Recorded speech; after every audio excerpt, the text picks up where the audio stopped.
Welcome back. This is Tiffany and Joe from Buckeye Anti-Aging and Aesthetics. Hopping right in. Yep. All right. What are we talking about today? We're talking about the new FDA research and review on female hormone replacement. Yep. Which is super exciting for us as a business, super exciting for female patients as a whole. I was going to say for women For everywhere. women as a whole, yes. This is the first time in, I don't know what, like 3 decades that they've actually taken a step forward in women's health. I mean, even did the research for women's health. Even at the time. All they did is really re-review old research that was garbage. No kidding. Yep. All right, let's start there. Yep. The FDA redlined hormone replacement for females. Yeah, so it was based on the original Women's Health Initiative, which was from when? Oh gosh, it started in, it was a 40-year study. It got published in 2002, I believe. Okay. Yeah. Now I'm second guessing. Which is kind of crazy how recent that is in consideration. Yeah. Anyway. Yep. So it's published in 2002. I believe I'm quoting that correctly. But that was the first big study that like blasted hormone therapy for women. That was a study that was associated for cancer risk. That was the study that was associated for thromboembolic risk. That was the one that scared multiple generations of women away from hormone therapy as a whole, right? Because it said, okay, this is going to increase cardiovascular disease risk. It's going to increase thromboembolic risk. It's going to increase breast cancer risk, and hormones are terrible for you, right? And that's really what prompted multiple generations of women, I think, to just like pointlessly suffer through silence through perimenopause and menopause, right? Absolutely. I mean, think about our grandparents. Yeah. Did your grandma ever once mention menopause to you or feeling like shit in general? Your grandma. But my grandma was a freaking saint. I was going to say, I didn't know one of my grandmas, and the other one drank a gallon of martinis and smoked 3 packs of cigarettes a day. So I don't know if she felt anything for the last 3 decades of her life, let alone bad or good. All right, fair enough. My grandma was a freaking saint. Never complained about one thing. I actually didn't even know menopause was really a thing until my mom mentioned it, which, by the way, she didn't even have menopause symptoms until she was like 62 years old. Which is weird. That was my mom too. I think she finally was like deemed menopausal, like started at like 59 and didn't completely stop until in her mid 60s. But even then, her doctor managed her symptoms with birth control, right? Yeah. Managed it with birth control, which is crazy because they were like, don't take hormone therapy, have this birth control instead. Which also there is studies that show that if you stay on birth control for long durations of time, it does increase your risk for cancer. For sure. Like we know, that's real. Unequivocally not debatable at all. Yeah. It's usually a 5-year limit. And not appropriate replacement either, especially for somebody that is a 59-year-old female age. Although, I mean, I can't imagine my parents having a kid at 60, thank God. But so yeah, that was the study that really, I mean, just plastered hormone therapy as a whole for women. So all hormone replacement drugs for, the last 2+ decades have carried a black box warning label, which a black box warning label is basically they throw in a label as being deemed a significant health risk, right? I mean, what else is black boxed? Smoking? Smoking, nicotine products, testosterone used to be, but that's getting removed as well. The GLP-1 drugs have black box labels on it. Undoubtedly, I'm sure, although we don't work in oncology, I'm sure there's plenty of like your chemo drugs and stuff that have it too. But it's mandated. It was mandated per the FDA that it needed to be on there. And now those are actually getting removed, which is huge. And what's being cited as the reason for turnaround is, interpretation of that original literature, right? And then reevaluation of what drugs are used now versus what drugs were studied. Right. And then modalities of intervention and care in the timeline of intervention and care, right? So, when we look at the Women's Health Initiative, really the point of it was to determine if there was causality between hormone replacement therapy in women and cancer risk and clot risk. And the initial finding of the study just kind of blanketedly said yes. But what's interesting about that study is the drug that was used in that study was called Premarin, which is a drug that is actually still prescribable, but like you don't really see much anymore, except like maybe your real old school OBs, right?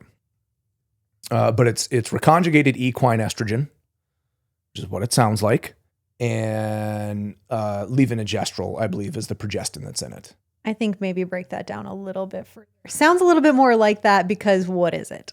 Synthesized off of the urine metabolites of mares, horses, Okay. right? Just making sure everyone's clear on what that is. Yeah. So, and there was two arms of that study. Estrogen is what really got hammered in that study. Mm-hmm. But there's actually two arms of that study. There was the estrogen only arm, which is Premarin, and then there was the estrogen and progestin arm, which was Prem-Pro. In the estrogen progestin arm of that study actually had the higher risk profile, but because estrogen existed in both arms of the study, The estrogen was the is the one that was the problem, which is actually counterintuitive relative to how the literature reads, right? Sure. So they're like, oh yes, this is huge causality. This is a big problem. Women shouldn't take this, blah, blah, blah, blah, blah, or take it at your own risk, basically. Which first note is that this med is not used very commonly any longer. Anymore. Correct. So now when we dig deeper and we look at literature, what do we really understand about that study and those drugs specifically? One, I would say there's a difference between the statistical application significance versus statistical significance, where things may be statistically significant in a study. But I think the occurrence of breast cancer is like 12% in women anyway, absent of hormone therapy. So it wasn't statistically, it was statistically significant, larger than that, but not by a huge magnitude. I don't remember the exact figures. But what they found, what are really the problems with that drug? Well, the first of which was the sourcing of the estrogen, right? We have 3 parent estrogens, right? Estrone, estradiol, estriol. And then you've got a myriad of enzymes that act on it, predominantly part of what's called your cytochrome 450 enzyme family, which is like your CYP1A1, CYP1B1s, CYP3A4s, what's the other one? 17 beta HSD. Enzymes your liver makes that turn your parent estrogens into their other metabolites, right? Correct. They're 2, they're 4, and they're 16 hydroxy metabolites. And then estrogen has to be handled, I can't talk today. Handled by 3 different mechanisms of detox via the liver. And that's glucuronidase, glutathione, and methylation detox, right? Mm-hmm.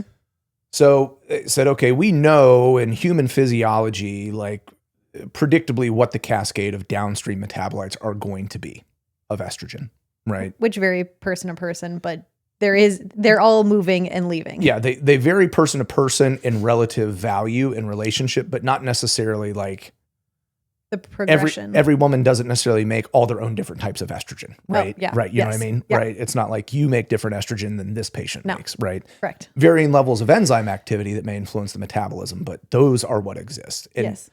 Premarin was definitely not that, right? Correct. You had a giant cascade of weird novel estrogen metabolites downstream that human tissue really never encounters in normal physiology. That is, it's nothing your body would make. There's just something added in. Right. And then the other issue was actually the progestins. And we always like to be clear, progestins and progesterone. Different. Progestins are chemical replacements for progesterone that interact at the same receptors at the cellular level, but they don't necessarily behave the same, right? Mm-hmm. So they had comparable effects on endometrial protection and regulating things like endometrial growth, but systemically did not necessarily behave the same with breast tissue, adipocytes, didn't necessarily behave the same neurochemically as far as its interaction with GABA in the brain and things like that. So that was the first piece. Okay, well, we're not really replacing hormones with those drugs, right? Right.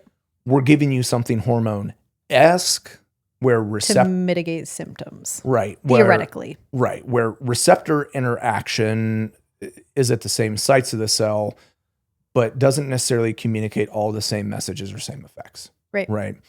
So that was the issue they looked at there. So now what the FDA has done is they've come forward and they've said, okay, well, let's look at the practice of hormone intervention now, right? Versus what it was before. Mm-hmm.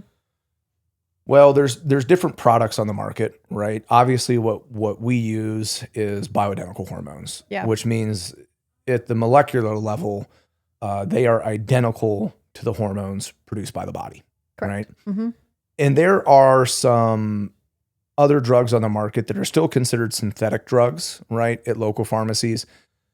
But even those are much better than those old school drugs. Now, they're not ideal. I mean, they aren't horse pee. Yeah, they're not the ones that we want to use, right? But at least they're better than what the original study was on. They're better, right? So you take a drug like Prometrium, for example, right, which is pretty close. The difference between like a Prometrium and a bioidentical progesterone is that the bioidentical progesterone is a wild yam based derivative only, whereas Prometrium may contain wild yam and soy derivatives. So there's the risk of estrogen receptor interaction with that one, but it's a heck of a lot closer. Yeah.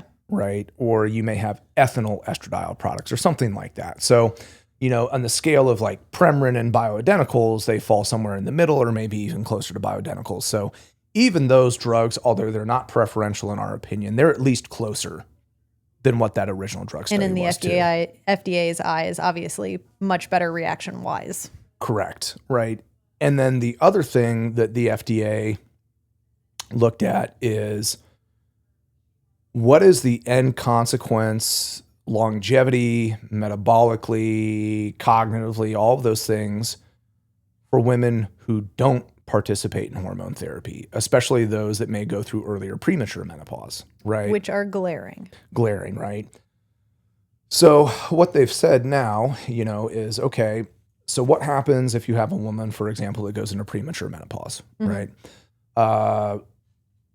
Well, we know that they have dramatically increased risk for cardiovascular disease, dramatically increased risk for bone loss, dramatically increased risk for neurodegenerative decline, Alzheimer, dementia, things like that.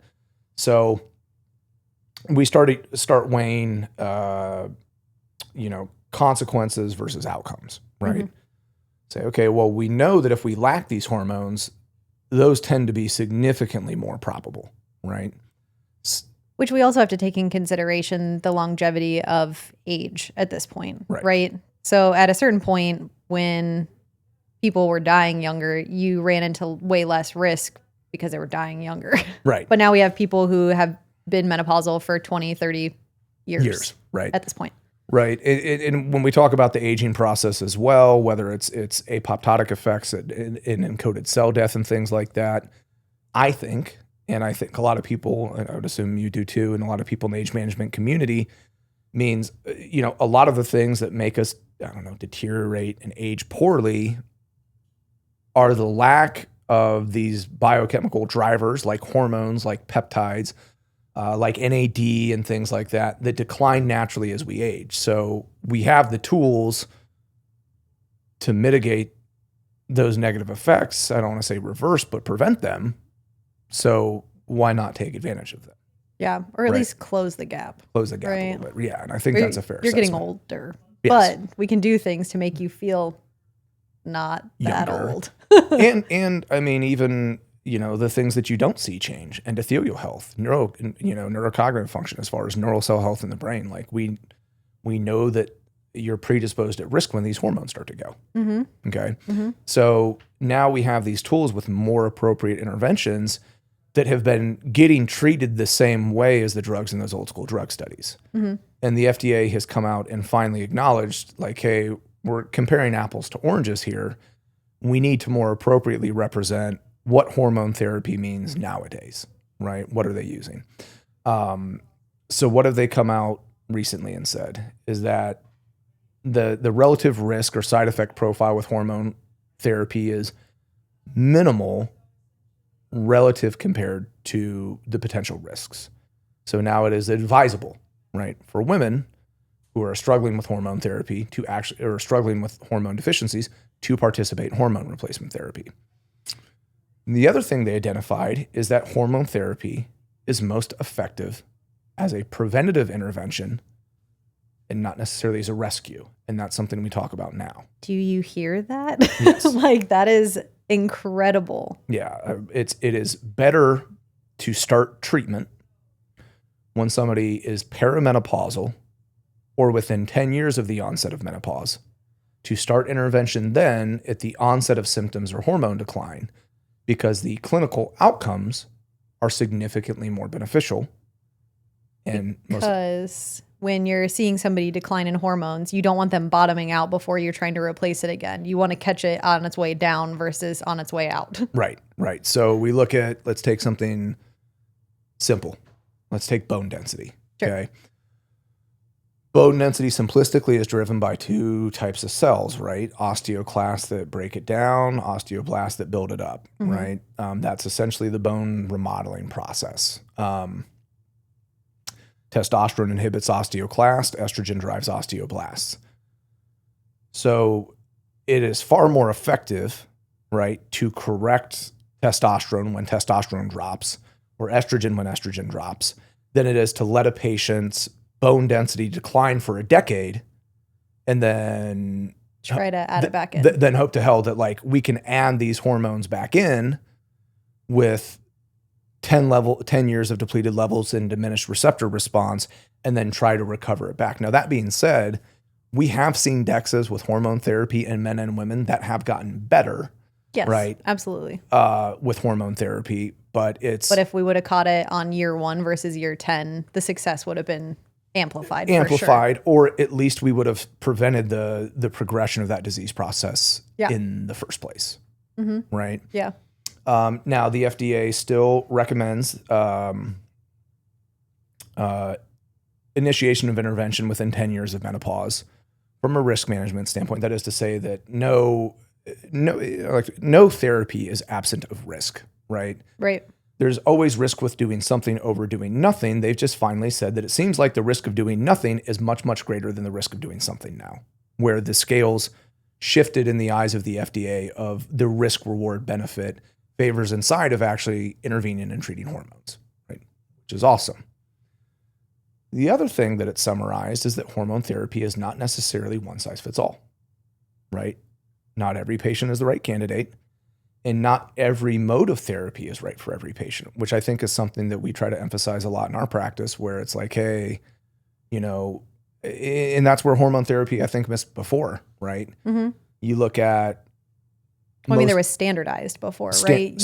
You did a standard dose and everybody did that standard dose and everybody just kind of, if it fixed things, it did. If it didn't, whatever, like there wasn't a whole lot of else. Yeah. And anybody that's like pursued traditional avenues of hormone therapy has probably heard this in that discussion with the doctor of, hey, can you check my labs? Well, we don't really do that, right?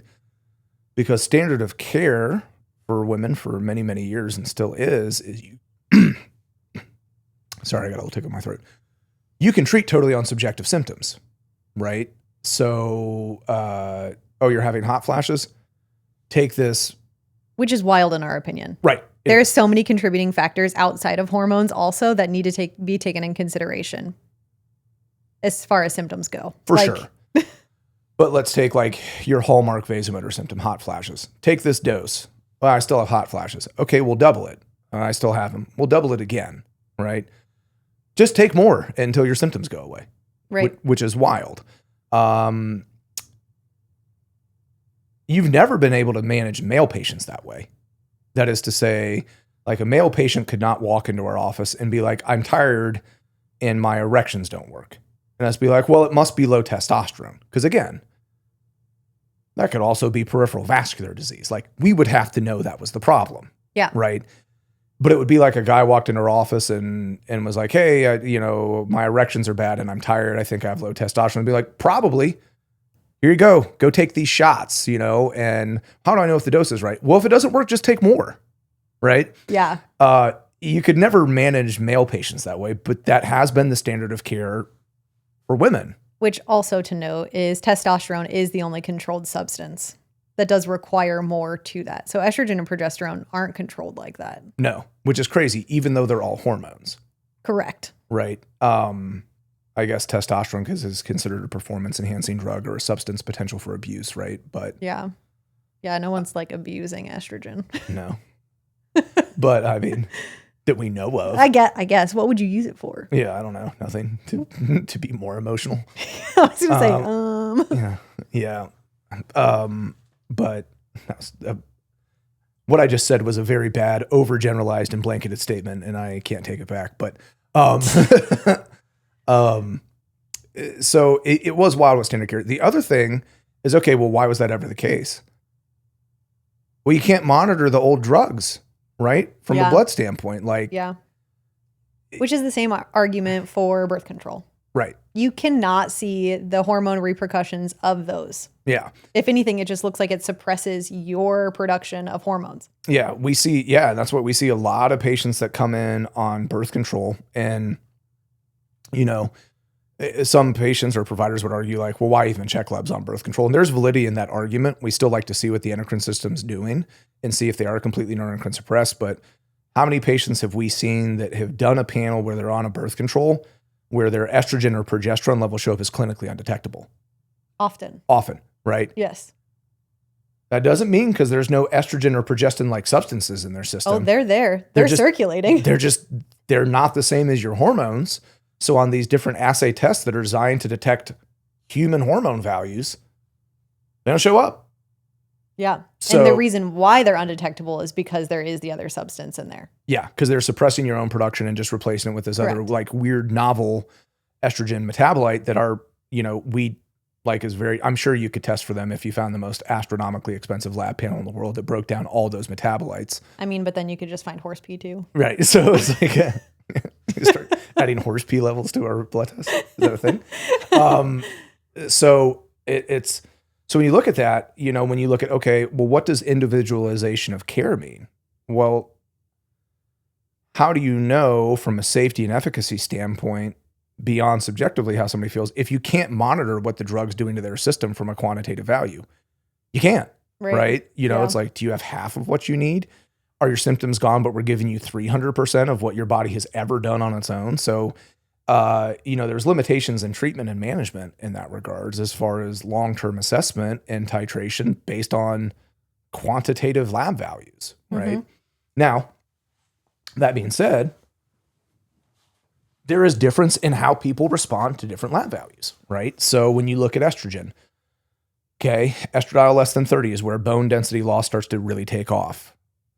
30 to 60, maybe that's preventative. Above 60 is where osteogenic processes happen the most, right? But we've seen it. You may have a female patient that their estradiol is 65 and they feel perfect, right? You have another patient where their symptoms go away at 100, right? Right. Both of those are both clinically safe values, but within that is the nuance of individual titration based on symptoms. So it's, are we meeting the minimal clinical thresholds, like to drive the processes that we know maybe we don't see that matter, bone health and vascular health and things like that. And then does the patient feel better? And then third is, are they still within like a reasonable threshold or limitation, where obviously post-menopause, we're not trying to run somebody's estradiol at like 500 or 600 all the time, No. So, there's varying degrees to that. And providers using a lot of traditional drugs were handicapped, where like looking at that data just wasn't even an option. It wasn't available, right? So they do recommend seeking out a provider that specializes in hormone therapy and can titrate and manage care on an individual basis. So it's funny because this is like a groundbreaking announcement. It's groundbreaking because the specialty before was frowned upon. Right. But it's funny that it's groundbreaking. It's this huge announcement and it's great, but it also is just making hormone therapy standards in women what they should have already been. And what it is in men. Yes. And it's making it how we've been practicing. Yeah. Right. And there's education out there. Right. It's not like this is novel to medicine, period. Because it's not. No, and the studies and literature on this stuff has existed previously. When you look at A4M, AMMG, ISHWISH, and these independent fellowships that are big within Cenogenics or anti-aging medicine, and then ISHWISH more specifically is into women's sexual health. Like there's research and there's literature and there's data that's been out there from these independent fellowships, but it's not standard of care literature, right? Which is crazy. And there's a whole other argument as to what does and doesn't get published and who's really behind that, which is a whole other rabbit hole conversation of like, who's funding the drug studies? But that's a whole other discussion. Tangent we're not going to go on today. Yeah. So So anyway, it's huge for female patients, right? Yeah. But what I feel, and I think you feel, is all this is doing is the FDA is finally reinforcing standards of care for women and recommendations for standard of care for women when it comes to hormone therapy that should have already existed. And honestly, did it fairly quietly. Like they knew that this should already happened. They're like, Yeah. and also this happened. Yeah. So every practitioner is screaming from the rooftops, like, "Hey guys, did you see this?" Yeah, exactly. This is important, and it's unfortunate because we have a very large practice. Yeah. Right. We have a lot of patients. Yes. How many people have struggled for years quietly, or they start having vasomotor symptoms and they're like, oh well, I've heard hormones are bad, so what else can I do? And they get put on gabapentin, or they get put on venlafaxine or desvenlafaxine or SSRIs or Cymbalta or these other off-label drugs that are neurochemically active in the brain that are traditionally used to treat for depression, that have huge side effect profiles and also piss poor efficacy for treating vasomotor symptoms and are not absent of consequence elsewhere, right? Where we've had a lot of patients like, I'm here because I'm throwing my hands up, right? Yeah. Like, I've tried all the traditional routes. And at that point we say, okay, I understand your concern. Let's talk about that literature, and let's talk, because I've had this conversation with patients for the last decade, right? Let's talk about what that actually meant and where that may be short-sighted and why this matters. And how we manage. Right. Like that's the other thing is it's like we're trying to be, obviously we want you out of symptoms, but obviously we are controlled. We are far more controlled than an OB generally is. Yeah. And I mean, there's plenty of people who do hormone therapy. There's plenty of people, practices that like botch it and screw it up terribly. That is not a quality that is unique to this realm of medicine, though. No, it is not. Right. That's not a quality that's unique to this realm of medicine. So you got to be comfortable with your practitioner, and you want to know somebody that's been doing it for a long time. We've been doing this for a decade and a half. But yeah, it's just, it's just crazy it took this long for the standard to change, or even for this announcement to come. And like you said, it was done so quietly. Which also, shout out to whoever finally was like, we should probably look at this. Yeah. Yeah. The person who is not named. Yeah. But, and I would also say, for peace of mind, if you have patients that still have reservations or concern, there's also additional testing available. Absolutely. Right? To look at those downstream metabolites that have been identified as genotoxic, right? Being associated with abnormal cell changes and breast cancer risk. With your analysis and tests like the Dutch test, we can identify those things. We can say, okay, you're interested in hormone therapy, but you have reservations. Let's look at what your body actually is going to do with this hormone. Based on measuring downstream enzymatic activity, based on the mechanisms of liver clearance. So, okay, we're concerned. We know that, hey, you push down this 4-hydroxy pathway. That's your genotoxic estrogen.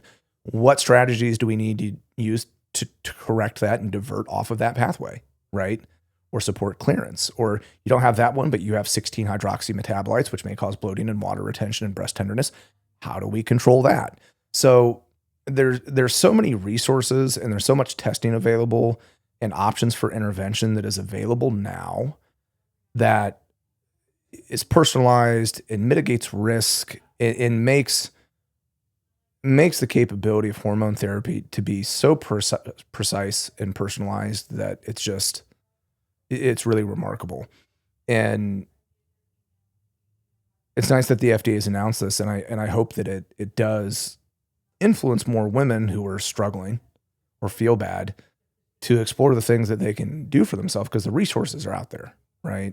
And they've been out there, but now, it's not like there's a giant do not enter sign from the FDA hanging outside of our door. You know what I mean? Right. So. And honestly, I don't think that this is going to influence insurance companies too, which is a point that I feel like we always should talk about, is insurance coverage. Do I think that this is going to influence them to start covering more modalities, covering more testing? I doubt it.